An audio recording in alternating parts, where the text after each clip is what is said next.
प्यार से बंधे रिश्ते की आने वाली एपिसोड में दिखाया जाएगा कि सांची का जो दुपट्टा है वो रियांश की मां ने कटवा दिया। अब सांची सब मेहमानों के सामने कैसे जाएगी ये वो सोचेंगे, सांची वहां से वापस चल जाएगी और इसका व्रत नहीं खुलवाएंगे। लेकिन जो सांची है वो मेरे ख्याल से दिमाग से सोचेगी, वो दुपट्टे को सही तरह कवर करके सबके सामने चली जाएगी। कई पहले तो किसी को पता नहीं लगेगा कि सांची का दुपट्टा कटा हुआ है, लेकिन फिर कोई देख लेगा कि सांची का दुपट्टा कटा है, कहेगा कि आपके बहू के पास पैसे नहीं थे, उसने फटे पुराने कपड़े पहन लिए। फिर जो रियांश की दादी होगी मेरे ख्याल से वो रियांश को कहे कि सांची के हाथों में चोट लगी हुई है, तुम जाओ और सांची के कपड़े चेंज करने में उसकी मदद करो।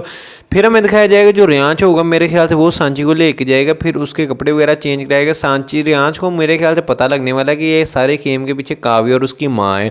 अब दूसरी तरफ हमें ये भी दिखाया जाएगा जो काव्य है वो ये प्रोग्राम बना रही है कि मैं किसी तरह से रियांश से अपना व्रत खिलवाऊं, क्योंकि उसने भी व्रत रखा हुआ है रियांश के लिए।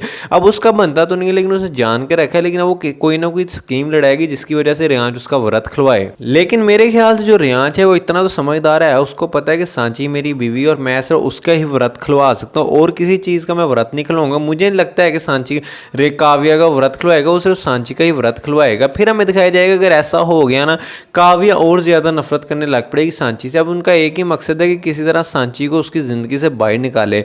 अब सांची के पास कुछ दिन रह गए हैं कि अपने आप को एक्सप्लेन करे, अपनी मोहब्बत का यकीन दिलाए रियांश को। बाकी ड्रामा बहुत इंटरेस्टिंग हो गया। आप इसके आने वाली एपिसोड के लिए कितना एक्साइटेड कमेंट करके लाजमी बताएं।